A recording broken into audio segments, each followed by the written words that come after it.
नमस्कार दोस्तों। आज के इस नए विश्लेषण में हम विज्ञान के एक बेहद दिलचस्प विषय पर चर्चा करने वाले हैं, हमारे चारों ओर वायु।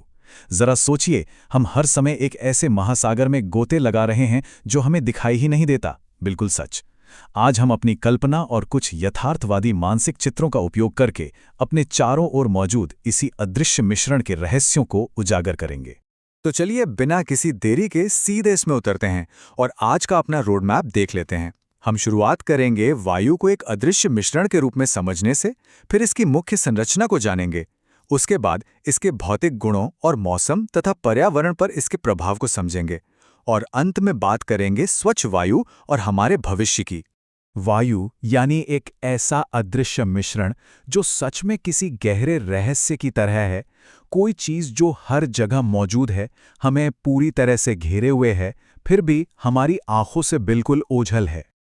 अक्सर होता क्या है कि हम खाली जगह को सिर्फ खाली समझ लेते हैं, है ना? लेकिन विज्ञान हमें बताता है कि हमारे आसपास का खाली स्थान बिल्कुल भी खाली नहीं है। ये गैसों का एक बहुत ही जटिल और अदृश्य मिश्रण है जिसके बीच से हम लगातार गुजरते रहते हैं। बस यूं समझ लीजिए कि ये एक अदृश्य चादर है जिसने पूरी पृथ्वी को लपेटा हुआ है। अब इस पूरी चर्चा में जो सबसे दिलचस्प बात उभर कर आती है वो है इसकी मुख्य संरचना। चलिए इस अदृश्य मिश्रण की सटीक रासायनिक संरचना का पर्दाफाश करते हैं। आखिर ये वायु असल में बनी किन चीजों से है? तो वायु कोई एक अकेली गैस नहीं है। इसका सबसे बड़ा हिस्सा यानी करीब 78% सिर्फ और सिर्फ नाइट्रोजन से बना है। इसके बाद 21% हिस्सा ऑक्सीजन का है जो कि हमारे जीवन का मुख्य आधार है। और वो जो छोटा सा 1% का हिस्सा बचता है ना, वो कार्बन डाइऑक्साइड, जलवाष्प और अन्य गैसों से बना है। गैसों का यही सटीक संयोजन पृथ्वी पर जीवन को संभव बनाता है। और ये बात बहुत ही शानदार तरीके से दर्शाती है कि हम जीवित प्राणी इन विशिष्ट गैसों पर कैसे निर्भर करते हैं। एक बहुत ही सुंदर मानसिक चित्र की कल्पना करें। हम सांस लेते समय ऑक्सीजन को अंदर खींचते हैं और जब हम सांस छोड़ते हैं तो कार्बन डाइऑक्साइड बाहर निकालते हैं। वहीं दूसरी ओर पेड़ पौधे प्रकाश संश्लेषण के लिए उसी कार्बन डाइऑक्साइड को सोख लेते हैं और बदले में हमारे लिए ताज़ा ऑक्सीजन बाहर निकालते हैं। प्रकृति का क्या अद्भुत संतुलन है। खैर, अब तक हमने ये तो जान लिया कि वायु किन चीजों से बनी है, लेकिन अब हम इसके भौतिक गुणों की ओर बढ़ते हैं और देखते हैं कि वास्तविक दुनिया में ये कैसे व्यवहार करती है। अदृश्य होने के बावजूद इस वायु में भार होता है और यह स्थान घेरती है। इसे समझने के लिए जरा एक बिना फूले हुए गुब्बारे और एक फूले हुए गुब्बारे की कल्पना करें। जब हम गुब्बारे में हवा भरते हैं तो वो बड़ा हो जाता है। इसका सीधा सा अर्थ है कि हवा ने अंदर जगह ले ली है। और अगर हम दोनों का वजन करें तो फूले हुए गुब्बारे का वजन थोड़ा ज्यादा निकलेगा। इससे यह साबित हो जाता है कि इस अदृश्य गैस का अपना एक वास्तविक आकार और वजन होता है। अब इसी से जुड़ा एक और अहम पहलू है वायु दबाव। यह वह बल है जो वायु के वजन के द्वारा किसी सतह पर डाला जाता है। इसे रोजमर्रा के एक बहुत ही यथार्थवादी उदाहरण से समझते हैं। एक खाली प्लास्टिक की बोतल की कल्पना करें जिसे हमने गर्म पानी से धोकर तुरंत कसकर बंद कर दिया है। जैसे ही वो ठंडी होती है, वो अंदर की तरफ बुरी तरह पिचकने लगती है। ऐसा क्यों होता है?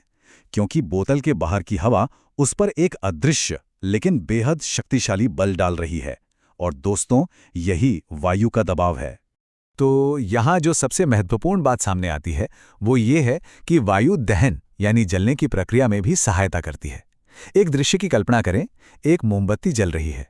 अब हम उसे कांच के जार से पूरी तरह ढक देते हैं। हम देखेंगे कि कुछ ही सेकंड में मोमबत्ती की लौ फड़फड़ाकर बुझ जाती है। ऐसा क्यों हुआ? क्योंकि जार के अंदर मौजूद ऑक्सीजन पूरी तरह खत्म हो जाती है। बिना वायु के कोई भी वस्तु जल ही नहीं सकती। अब हम मौसम और पर्यावरण पर इसके व्यापक प्रभावों की ओर बढ़ते हैं।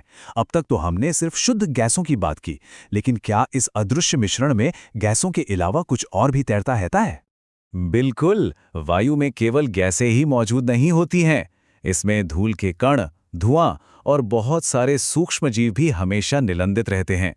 इसकी एक बहुत ही स्पष्ट और यथार्थवादी तस्वीर की कल्पना करें।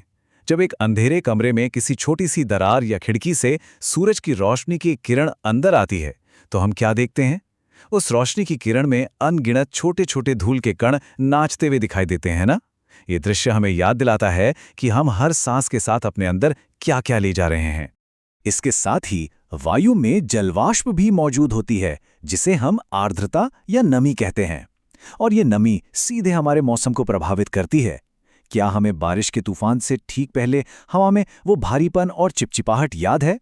या फिर गर्म पानी से नहाने के बाद बाथरूम के शीशे पर जमी हुई धुंध? ये सभी हवा में मौजूद पानी के ही अलग-अलग रूप हैं, जो हमारे पर्यावरण को आकार देते हैं। अब हम इस चर्चा के सबसे गंभीर और अंतिम पड़ाव पर पहुंच गए हैं, स्वच्छ वायु और हमारा भविष्य। इस विषय पर हमें बहुत गहराई से और सामूहिक रूप से विचार करने की अत्यंत आवश्यकता है।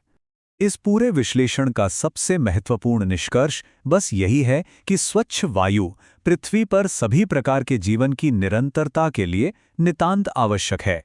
जो कुछ भी हमने अभी सीखा, चाहे वो ऑक्सीजन का महत्व हो, वायु का दबाव हो या उसमें मौजूद कण हो, वे सब यही दर्शाते हैं कि इस मिश्रण की शुद्धता को बनाए रखना कोई विकल्प नहीं है, बल्कि ये सीधे सीधे हमारे अस्तित्व का सवाल है। तो सवाल ये उठता है कि हम इस अदृश्य जीवनदायिनी शक्ति को कैसे बचा सकते हैं। इसके लिए कुछ बहुत ही व्यावहारिक और यथार्थवादी कदम हैं। सबसे पहला और महत्वपूर्ण काम है ज्यादा से ज्यादा पेड़ पौधे लगाना। पेड़ हमारे प्राकृतिक एयर फिल्टर हैं। दूसरा महत्वपूर्ण कार्य है उन गतिविधियों को सक्रिय रूप से कम करना जो वायु प्रदूषण का कारण बनती हैं। चाहे वो फैक्ट्रियों का धुआं हो या वाहनों का, हमें इन्हें हर हाल में नियंत्रित करना होगा। ये छोटे छोटे कदम मिलकर एक बहुत बड़ा बदलाव ला सकते हैं। हम एक दिन में औसतन 20,000 बार सांस लेते हैं। जरा सोचिए, पूरे 20,000 बार। लेकिन क्या हम उस वायु को स्वच्छ रखने के लिए दिन भर में एक भी कदम उठा रहे हैं? ये एक ऐसा गंभीर सवाल है जिस पर हम सभी को सामूहिक रूप से विचार करना चाहिए। वायु हमारी सबसे बड़ी जरूरत है और इसकी रक्षा करना हमारी सबसे बड़ी जिम्मेदारी। इस विश्लेषण से जुड़ने के लिए और इस महत्वपूर्ण विषय को गहराई से समझने के लिए बहुत बहुत धन्यवाद।